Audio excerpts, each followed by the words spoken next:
this is my first music review. Um, Kendrick Lamar and the Big Steppers. Um, what a dense album. Um, there's a lot of things to say. This is my first review, so it's a little bit rough. I don't really know what I'm doing. I've wanted to do this for a long time, and now more than ever, it felt like the right time to. There's a lot to say. This is a very dense project, um, and there's a lot to take in because of that. Some of the things that I was kind of taking in while listening to the project. Kendrick put out this album because he wanted to. He had no reason to. Kendrick Lamar is already the king of modern hip hop. He put out this album because he had something to say. And he did that. He said something. He said a lot of things. As you would imagine in an album. A very personal record. Before I get into kind of some of the overall feelings around the album, some thoughts on the non-content related side of the album, because there is so much to go into regarding content. Look at the production. I don't know what the production credits are for this album. Let's just look at one song. Okay, Beach Noise is on. Boy Wonder is on credits. Soundwave is on credits. Baby Keem has a lot of production credits. So we're looking at a lot of Beach Noise, a lot of Soundwave, a lot of Baby Keem, which is crazy. And the production does a lot for this album. I don't think it would be as impactful as it is if it wasn't for the production. And there's so many songs that stand out in terms of the production. Look at I'm trying to think of the song Silent Hill, featuring Kodak Black. What an amazing track. Kodak Black, who I was not expecting to kill it as hard as he did, blew me away. It was absolutely insane the way he was able to present on the 2-3 tracks he was on this project. It was incredible.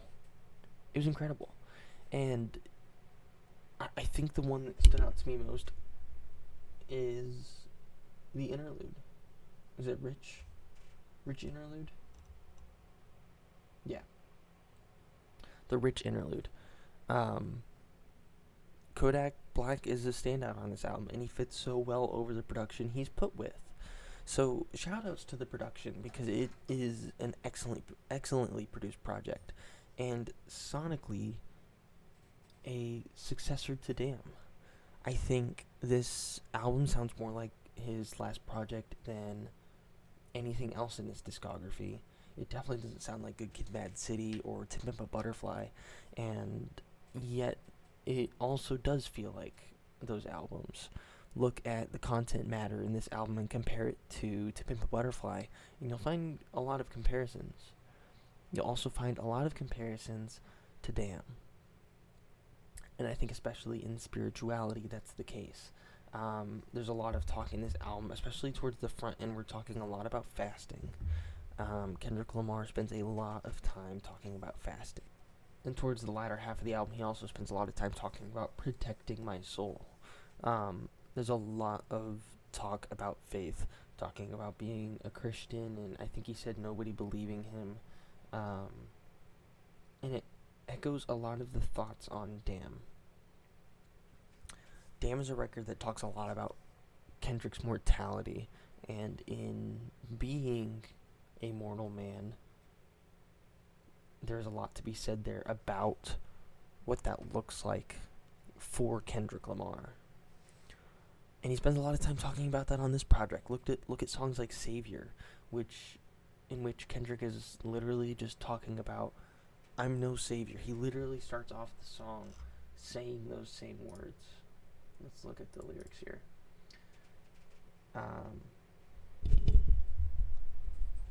Kendrick made you think about it, but he is not your savior. Cole made you feel in power, but he is not your savior. Future said get a money counter, but he is not your savior. Braun made you give his flowers, but he is not your savior. He is not your savior.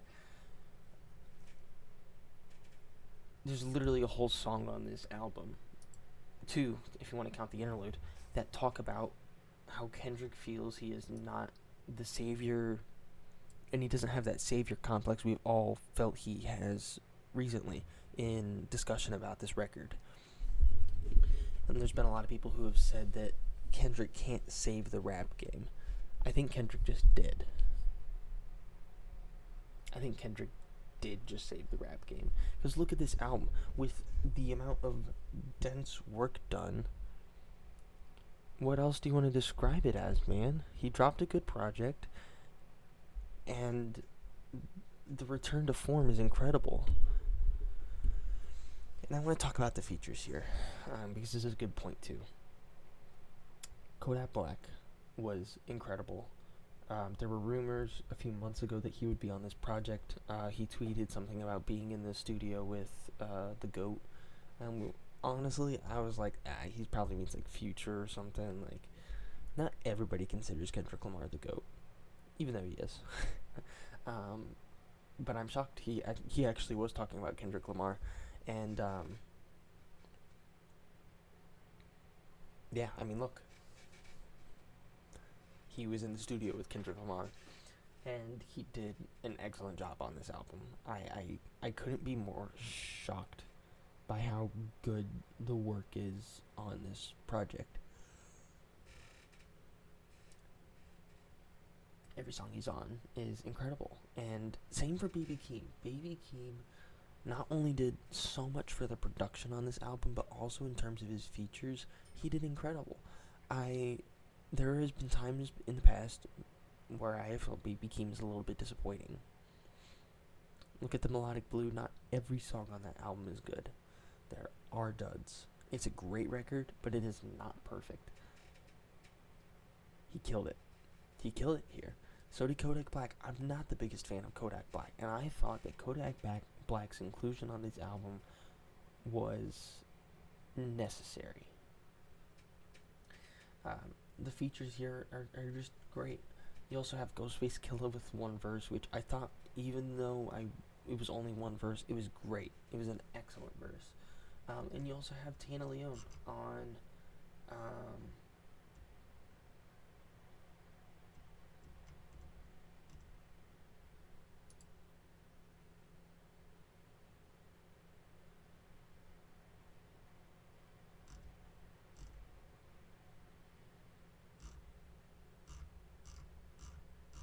wait, what?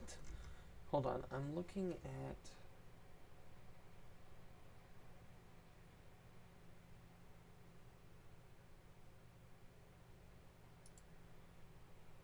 Oh, hold on. Kendrick Lamar just renamed a song on this album. I'm not playing, because I was just playing Mr. Morale featuring Tana Leone, and it is completely gone on the Genius page. And I have it pulled up here on my phone.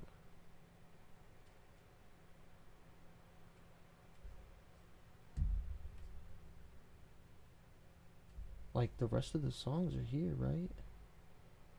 Ain't this the one I'm looking at? Oh my gosh, it got completely renamed on Genius. I'm so confused. Doesn't matter. Is this a different song?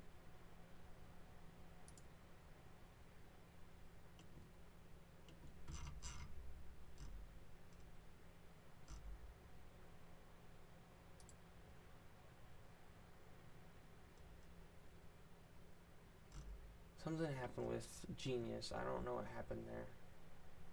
And I'm really confused. Is there some kind of error? I'm really confused by this. Anyways. I'll probably cut that. Tanali on Mr. Morale, incredible background vocals.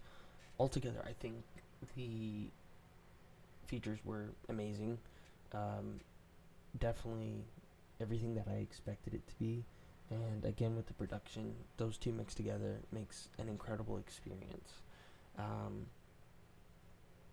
as for the content, this album's dense, and this is a first minute reaction. I started recording this as soon as I finished listening to the album, and there were actually some hiccups. I probably could have done it sooner, um, but Apple Music didn't load right, which just sucked really bad. And then uh, it got removed off Apple Music halfway through my experience, and I couldn't get it to come back, so I ended up moving to YouTube. Thanks, Apple. Fantastic.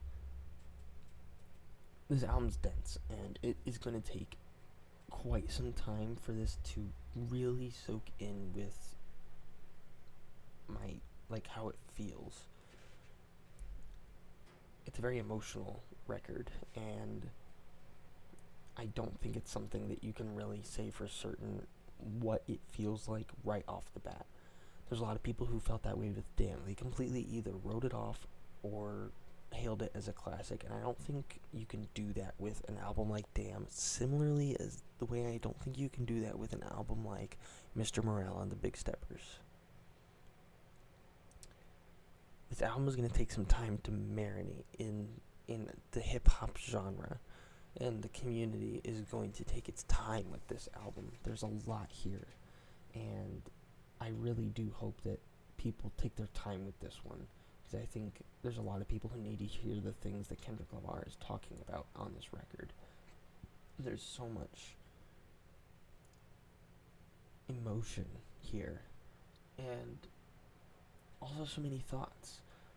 Kendrick Lamar shares a lot about where he's at in life, and that's why I started this video with saying Kendrick Lamar released this album because he wants to. He had things to say, and it shows in this album.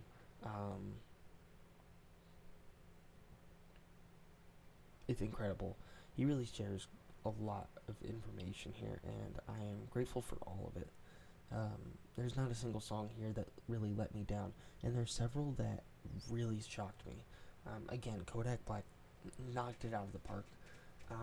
If I were to say standout songs in terms of content, you're looking at the first one that comes to mind is We Cry Together. We Cry Together is this album's Sing About Me, I'm Dying of Thirst, or You is, I think, a closer similarity to this song.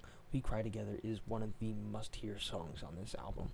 It's an incredible song, but also dense and oddly executed, but also perfectly executed. There is no way to describe what this song feels like. I think Count Me Out, the first song on the second disc, is another must-hear. It is a beautiful track. It's got some kind of... Oh, I'm blanking on what the beginning of it sounds like. I need to dig more into the story of this album. There's a lot to talk about here. It's not exactly what we thought it was going to be. It's not a rock-influenced album. It's not a...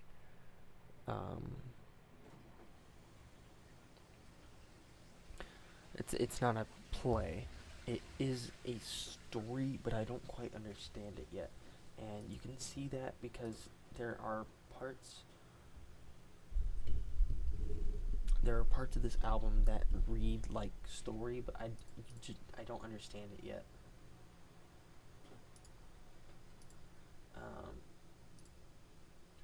Maybe the Genius lyrics will help me out with this one, but there's a couple lyrics here that really confuse me. Where there's a character, I believe his wife. Yeah, it's on the song Father Time, which is another incredibly emotional track, and I think definitely one that needs to be listened to more than once. Kendrick says,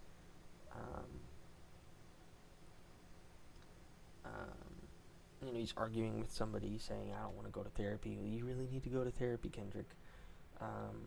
Yeah, well, you need to talk to someone. Reach out to Echo.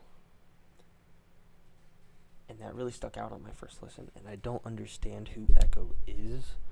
Um, there are characters here, but this is going to be an album that takes several listens to understand. And it's why I can't really give it a good score at the moment, because there is so much here. I'm gonna have to listen to this at least 2 or 3 times until I can say, is this like an amazing album? Where do I put this in terms of Kendrick's the rest of his discography? There's a lot here, and taking for granted any of it is a foolish decision. I'm not gonna just say, yeah, it's a 9 out of 10 album, or an 2 out of 10 album. I'm gonna need a couple days for this one, and I do want to actually record a video when I am ready for that. But now is not the time. There's just so much here, and I've got to gather my thoughts a little bit better. But as a review, this album's great. I would highly suggest listening to it. It's probably a better use of your time than the new Chainsmokers album that came out today, because who listened to that? Listen to the Kendrick Lamar album. I think, as somebody who has emotional struggles of their own, as I think any human does, this is a good listen, and an emotional listen. I found myself, at least at one moment, definitely